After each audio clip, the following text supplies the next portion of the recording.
ശ്രീകുമാർ മനയിൽ, രാഹുൽ മാങ്കൂട്ടത്തിൻ്റെ ആത്മവിശ്വാസം പരാതിയില്ലല്ലോ എന്നുള്ളതാണ്. ഈ പെൺകുട്ടികളാരും പരാതി കൊടുത്തിട്ടില്ലല്ലോ എന്നുള്ളതാണ്. പക്ഷേ പുറത്തേക്ക് വന്നിരിക്കുന്ന വെളിപ്പെടുത്തലുകൾ തന്നെ പരാതിയാക്കിക്കൊണ്ട് അല്ലെങ്കിൽ അതിന്മേൽ പോലീസിന് FIR ഇടാം എന്ന് ചില നിയമവിദഗ്ധരെങ്കിലും പറയുന്നുണ്ട്. പറ്റില്ല എന്ന് ചിലരും പറയുന്നു. അതിൻ്റെ സാങ്കേതികത്വം അവിടെ നിൽക്കുന്നു. അപ്പോഴും ഈ വിഷയത്തിൽ ഇപ്പോൾ രാഹുൽ മാങ്കൂട്ടത്തിന് ആത്മവിശ്വാസത്തോടുകൂടി തന്നെ നിൽക്കുന്നു എന്നാണോ അങ്ങ് കരുതുന്നത്? കാരണം അദ്ദേഹത്തിൻ്റെ ഭാഗം അദ്ദേഹത്തിന് ക്ലിയർ ചെയ്യാൻ പറ്റും എന്ന് നേതാക്കളോട് പറഞ്ഞതായി കേൾക്കുന്നു. അതിനെടുക്കുന്ന സമയം, അതായത് ഏത് കുറ്റവാളിക്കും അവരുടെ ഭാഗം വിശദീകരിക്കാനൊരു സമയം കൊടുക്കണമല്ലോ.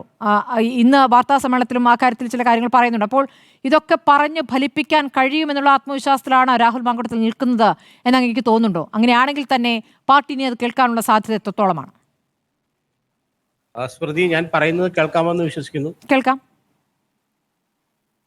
സ്മൃതി, ഞാൻ ഇതിനെ കാണുന്നത് ഒരു നിയമപരമായോ അല്ലെങ്കിൽ ടെക്നിക്കലായിട്ടുള്ള ഒരു സംഭവമായിട്ടല്ല.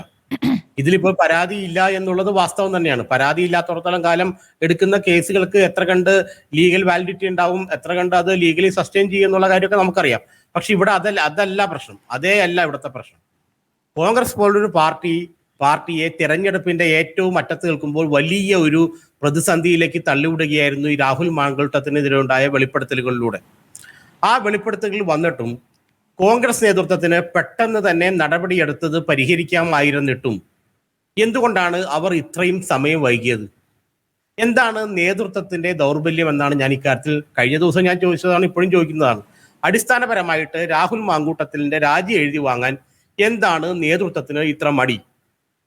രാഹുലിന്റെ ഭാഗം കൂടി കേൾക്കുന്ന അവസ്ഥയല്ല, അല്ലെങ്കിൽ രാഹുലിന്റെ ഭാഗം കൂടി കേൾക്കണം എന്ന് പറയുന്നതിൽ ഈ പറയുന്ന ഒരു ലീഗൽ ആൻഡ് ടെക്നിക്കൽ ഇഷ്യൂ ഉണ്ട്, അത് ശരിയാണ്. പക്ഷെ അപ്പോഴും കോൺഗ്രസ് പാർട്ടിയെ വലിയ പ്രതിസന്ധിയിലേക്കാണ് ഇത് തള്ളിവിട്ടത്. എന്താണ് തള്ളിവിടാൻ കാരണം? രാഹുൽ മാങ്കൂട്ടത്തിൽ കടന്നു വന്ന വഴികൾ ഒരിക്കലും പൊതുവെ കോൺഗ്രസ് നേതാക്കൾ കടന്നു വന്ന വഴികളുടെ ആയിരുന്നില്ല.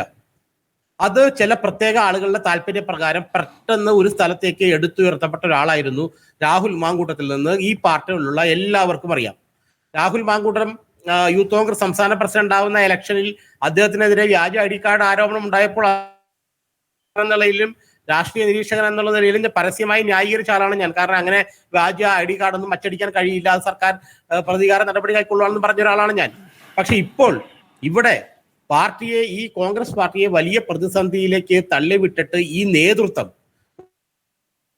കയ്യിൽ നിന്നൊരു രാജി എഴുതി വാങ്ങാൻ ഈ നേതൃത്വത്തിന് കഴിയുന്നില്ല എന്ന് അതിന്റെ കാര്യമാണ് നേരത്തെ ശ്രീകുമാർ പറഞ്ഞത്.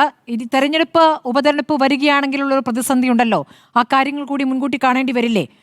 ഒരു ഉപതെരഞ്ഞെടുപ്പിലേക്ക് കാര്യങ്ങൾ എത്തുമോ എന്നുള്ള കാര്യം നിയമവിദഗ്ധരുമായി ആലോചിക്കുന്നു എന്നുകൂടി കോൺഗ്രസിനകത്ത് നിന്ന് കേൾക്കുകയാണ്. ഒരു മിനിറ്റ്. ഇപ്പോൾ ഷാഫി പറമ്പിൽ കോഴിക്കോട് മാധ്യമങ്ങളെ കാണുന്നു.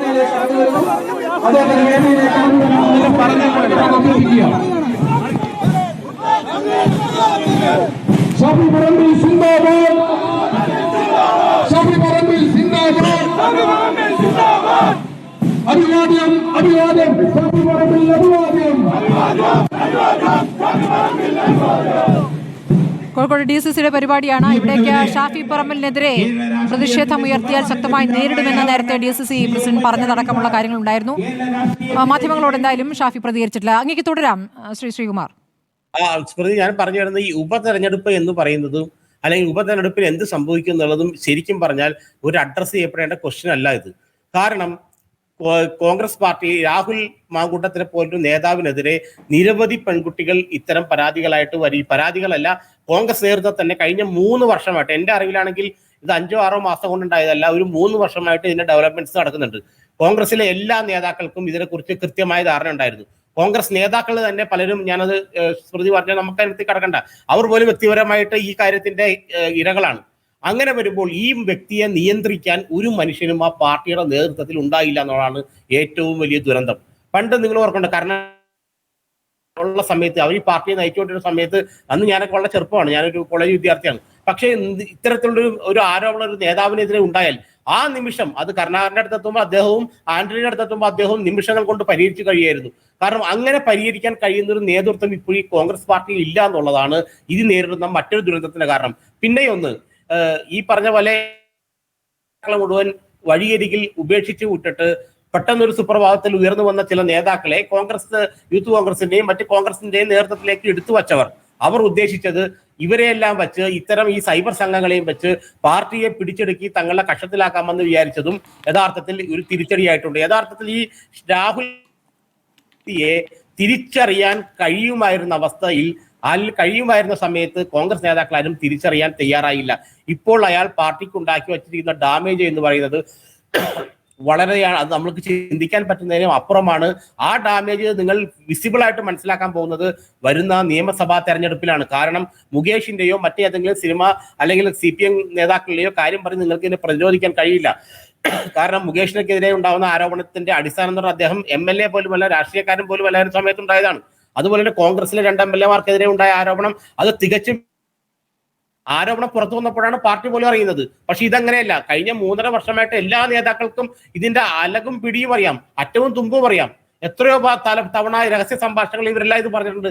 എന്നിട്ടും ഈ ചെറുപ്പക്കാരനെ നിയന്ത്രിക്കാൻ, വളരെയേറെ കഴിവുള്ള ഈ ചെറുപ്പക്കാരനെ നിയന്ത്രിക്കാനും നിലയ്ക്ക് നിർത്താനും കഴിയാതെ മറ്റേ ഇരയായ പെൺകുട്ടി പറഞ്ഞ പോലെ അയാൾക്ക് കൂടുതൽ പദവിയിൽ കൊടുത്ത് അയാളുടെ ഈ തെറ്റായ പ്രവൃത്തിയെ നിരന്തരം പാർട്ടി അംഗീകരിക്കുകയായിരുന്നു.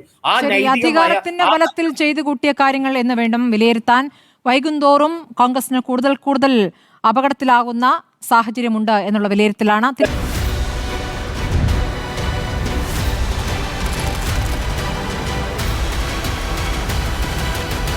ഡിബേറ്റ് വിത്ത് സ്മൃതി പരുത്തിക്കാട്.